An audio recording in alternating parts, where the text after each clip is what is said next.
बिहार की दुर्दशा के तीन मुख्य कारण हैं: शिक्षा, जमीन और पूंजी का न होना।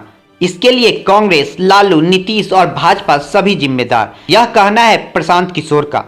बताते चले कि जन सुराज पदयात्रा के दौरान वैशाली के बिद्दुपुर में एक आम सभा में बिहार के गरीबी का कारण बताते हुए प्रशांत किशोर ने कहा कि बिहार के लोगों को यह पता नहीं कि पिछले 50 सालों में बिहार जिस रास्ते पर चल रहा है उससे तो बिहार की स्थिति में कोई सुधार नहीं हो सकता। आज लोग कहते हैं बिहार में भ्रष्टाचार बहुत है, लेकिन भ्रष्टाचार तो देश के दूसरे राज्यों में भी है, लेकिन बिहार की स्थिति दूसरे राज्यों से कहीं ज्यादा खराब है। आज पूरी दुनिया में गरीबी से निकलने के लिए विद्वानों ने केवल 3 ही रास्ते बताए हैं। पहला, शिक्षा, यदि आपके बच्चे पढ़ लिख जाएंगे तो बच्चों का भविष्य सुधर जाएगा। दूसरा रास्ता, जमीन, अगर आप पढ़े लिखे नहीं हैं तो आपके पास जमीन है और खेती करके भी आप अपना जीवन सुधार सकते हैं। और तीसरा रास्ता, पूंजी, अगर आप पढ़े लिखे नहीं हैं और आपके पास जमीन भी नहीं है लेकिन आपके पास पूंजी है तो कोई व्यापार करके आप अपनी स्थिति सुधार सकते हैं। लेकिन बिहार के ज्यादातर लोगों के पास ये तीनों के तीनों रास्ते बंद हैं। आज बिहार की स्थिति के लिए कांग्रेस, लालू, नीतीश और भाजपा सभी जिम्मेदार है। आइए हम सुनते हैं प्रशांत किशोर ने और आगे क्या कहा। बिहार के लोगों को ये समझ है कि जिस रास्ते पर आप पिछले 50 साल से चल रहे हैं, इस रास्ते पर चल के तो आपका भला नहीं हो सकता है।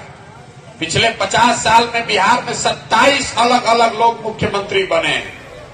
अगर ये इस रास्ते पर चल के भला होना होता तो कोई ना कोई सुधार देता। कुछ लोगों को लग रहा है कि यहाँ भ्रष्टाचार बहुत है, नेता अच्छा नहीं है, इसलिए बिहार में विकास नहीं हो रहा है। ये बात भी गलत है। भ्रष्टाचार कहाँ नहीं है? सब राज्य में भ्रष्टाचार है। सब राज्य में जितने नेता है वो सब बिहार से बहुत अच्छे हैं, ऐसी बात भी नहीं है। तो आखिर बिहार की ये दुर्दशा क्यों है, इसको पहले समझिए। जब तक आपको रोग के कारण का पता नहीं चलेगा तब तक रोग का इलाज नहीं हो सकता है। बिहार में जो हम लोग की दुर्दशा है उसके मूल में कारण ये है कि पूरे दुनिया में जो विकास लोगों ने, विद्वानों ने बताया, गरीबी से बाहर निकलने के 3 ही रास्ते हैं। पहला रास्ता है पढ़ाई। अगर आपके बाल बच्चे पढ़ लिख जाएं तो आप अपना जीवन और बच्चों का जीवन सुधार सकता है। दूसरा रास्ता है जमीन।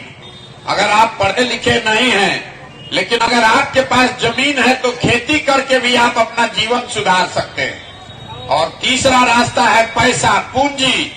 अगर आप पढ़े लिखे नहीं हैं, आपके पास जमीन नहीं है लेकिन पैसा हो तो फिर दुकानदारी, रोजी रोजगार करके भी अपना जीवन सुधार सकते हैं। बिहार को अगर आप ध्यान से देखिएगा तो आपको पता चलेगा कि बिहार में रहने वाले ज्यादातर लोगों के लिए ये तीनों में तीनों दरवाजा बंद है।